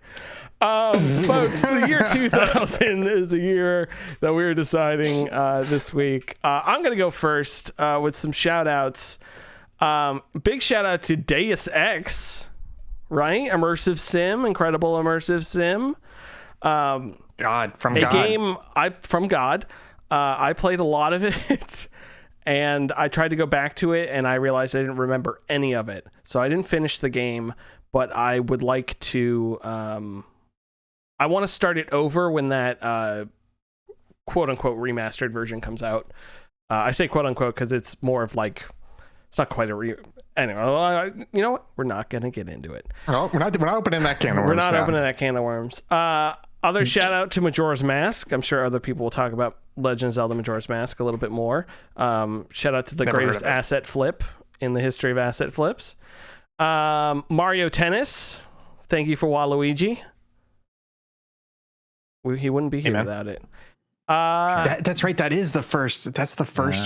Yep. That's the first Waluigi. That's the first Holy Waluigi. Shit. Camelot. But my pick for Game of the Year, folks, game of the year. I gotta look up the full title because I'm stupid. I did not look this up.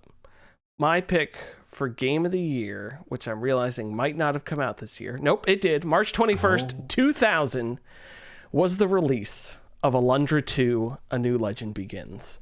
A fantastic video game that's definitely not going to win the game of the year with this group of people. But I played this game. Excuse me. I played this masterpiece a couple of years ago on my Steam Deck. I own a physical version of this game. It's on loan to the Ian Foundation currently. But it's a great game and everyone should play it. Karl. Awesome. What do you got for the year 2000? I mean, quick shout outs would be Tony Hawk's Pro Skater 2. Another quick shout out for the year 2000, Marvel vs. Capcom 2.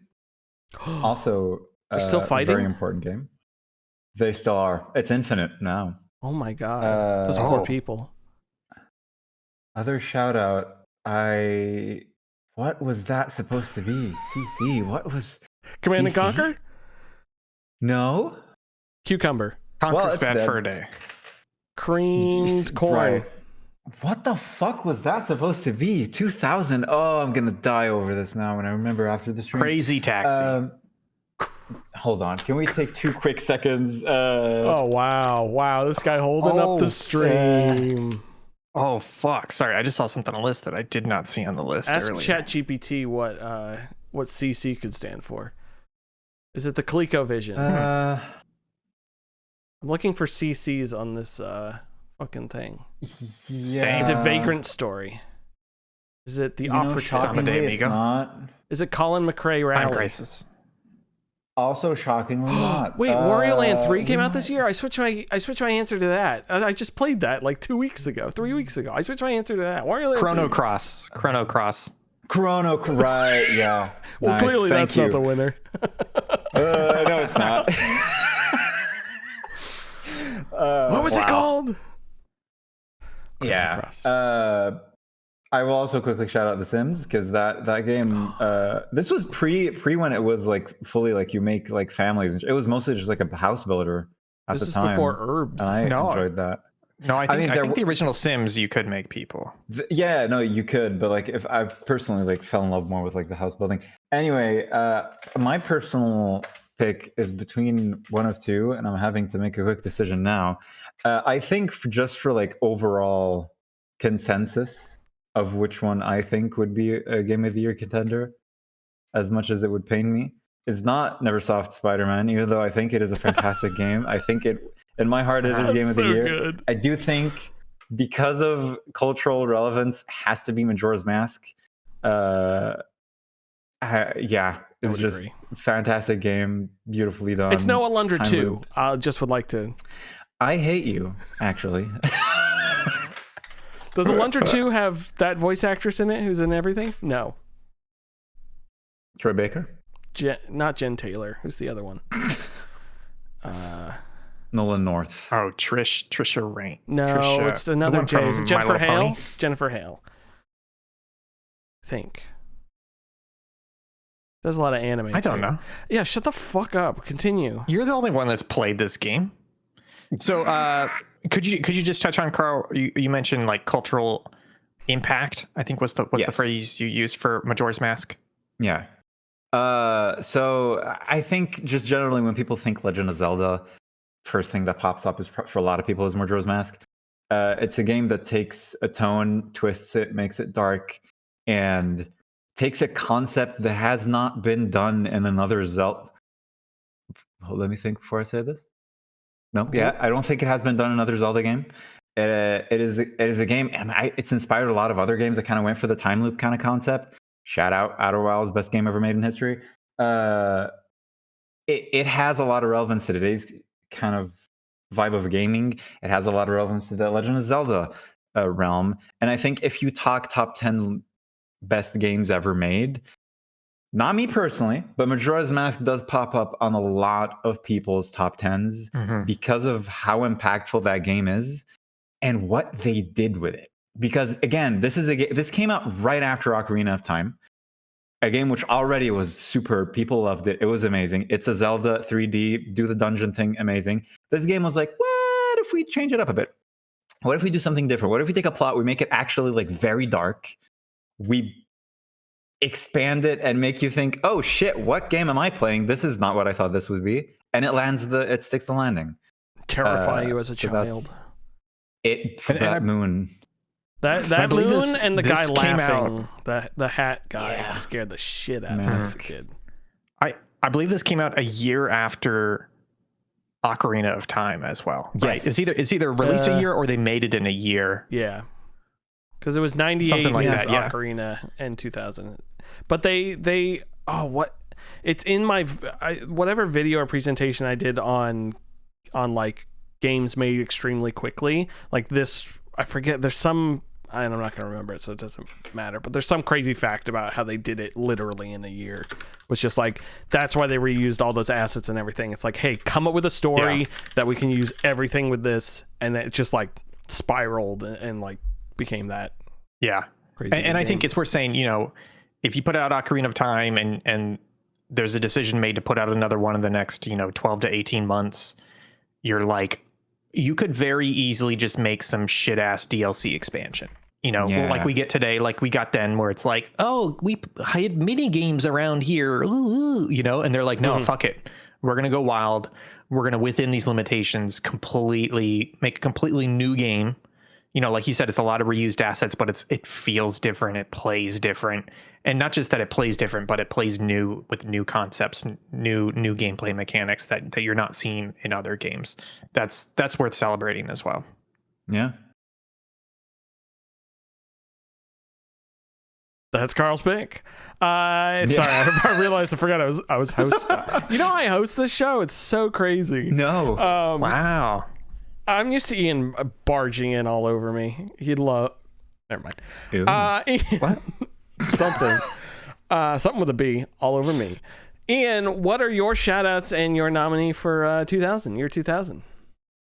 So Will is kind enough to provide a link to the 2000 in video games Wikipedia article, which has a bunch of great lists. And as I went through this, I realized something.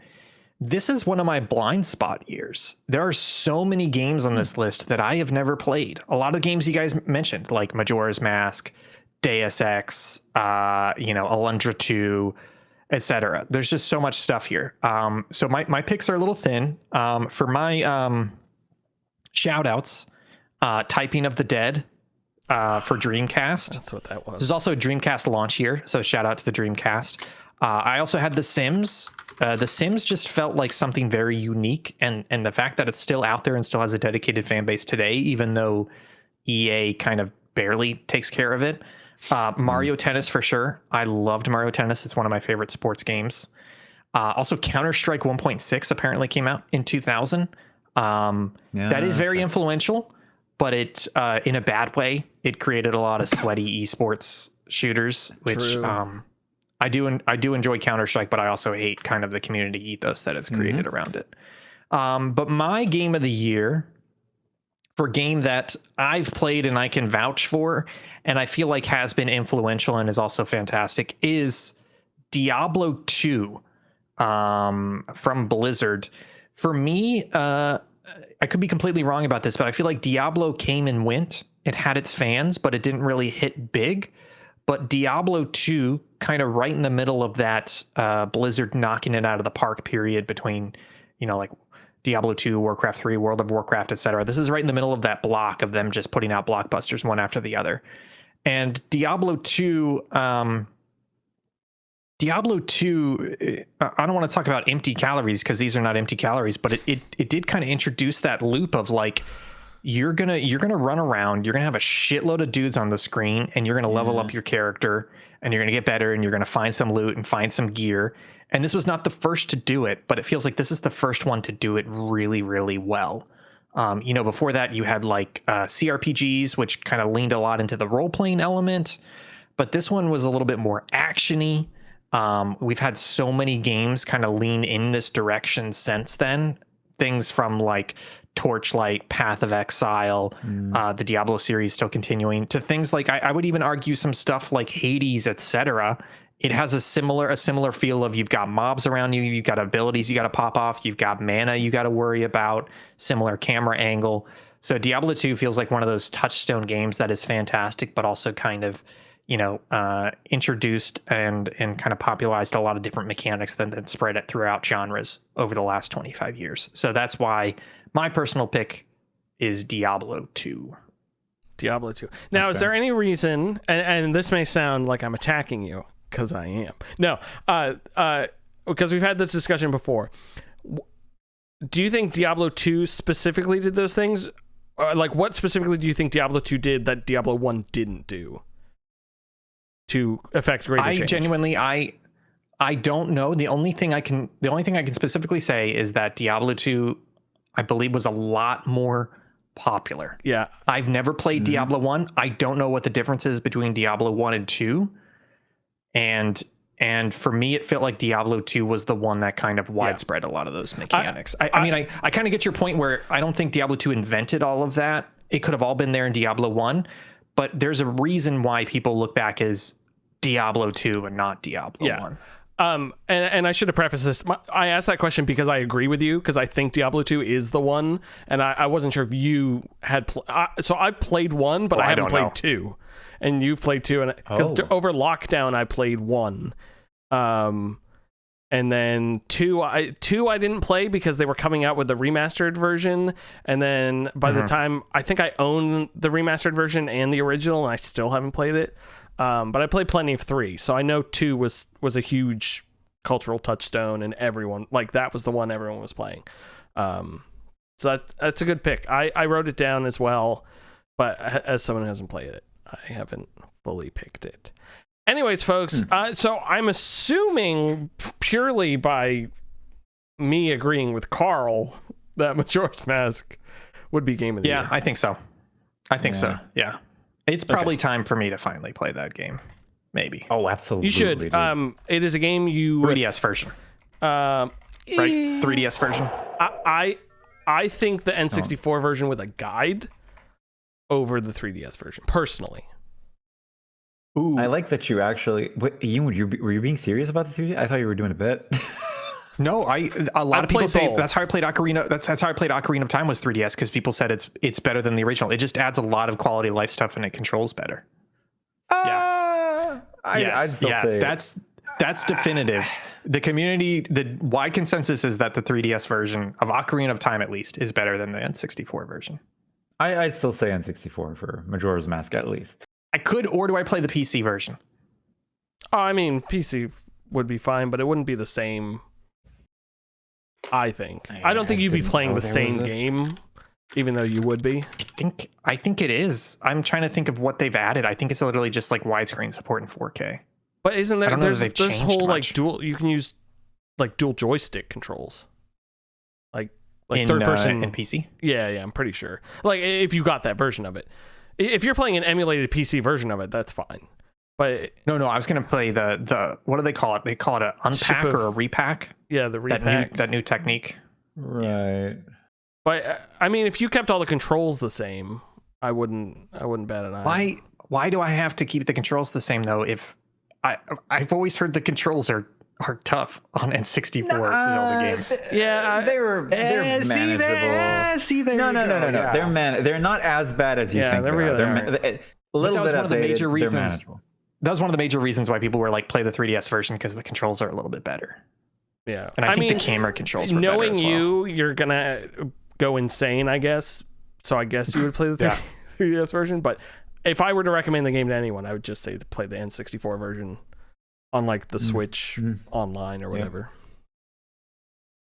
Yeah. I'll probably play 3DS. Yeah, you probably will. God damn it. It means you can't stream it. That stinks. But I can also kind of save it, because I can just close it and make sure it doesn't die on battery. As opposed to the N64, like, what am I supposed to do? Just leave it plugged in and on unless I'm at a save point? Because those games typically do they have save from the menu? You can save because most you can save, yeah.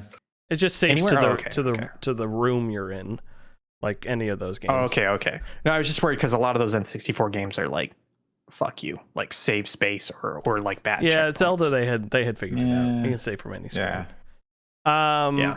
So that means for Diablo 2 and Alundra 2, we've got to come up with superlatives. You keep laughing. And Sorry. you won't be laughing when you beat that game and tears are streaming down your fucking face. Well, I guess I gotta play Alundra 2. Yeah, you gotta play Alundra 2.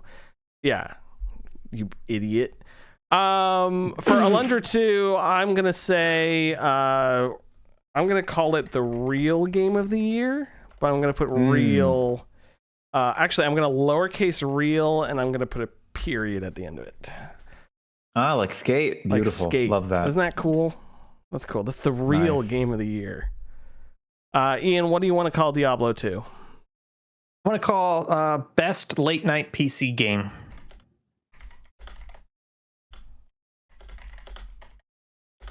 No, that's not what I. No, that's not what I said. Best You didn't late say night best PC late night game. with the devil PC game. No. Okay. Okay. Okay. So what you Thank said? you. Best late. Okay. Cool. Yes. Best late night, folks. Game of the year 2000 is The Legend of Zelda: Majora's Mask, rightly earned, in my opinion. Best late night PC game is Diablo 2, and the real period game of the year is Alundra 2, of course, as we know. Fantastic video game. It's an honor to be even nominated, folks. That's gonna do it for the show. Thank you, everyone who has been here. Karl, thanks for coming by. 2 weeks in a row, 2 episodes in a row. It's crazy. Woo. You absolutely cannot come back in 2 weeks. Yay! Yeah, you're banned. You're literally banned. Ian Gibson, thanks for being here. Many of your opinions are wrong, but it's great that we give you a space to air them out. It's like Creed thoughts. We don't actually send this out. Don't worry. It's just where you can air them. Don't worry. I'm gonna repeat all of them for 24 hours straight on November 15th during Extra Life. Nightmare, folks. We'll be back tomorrow. Oh, I gotta talk to you about this tomorrow at some point for 3D Movie Maker, and then shout out 24 hours starting Monday at 5 p.m. I'm helping out the Giant Bomb folks, so go tune into that. They're raising money for subscribers to be a company, and that's it. We'll see y'all next week. Bye. Bye.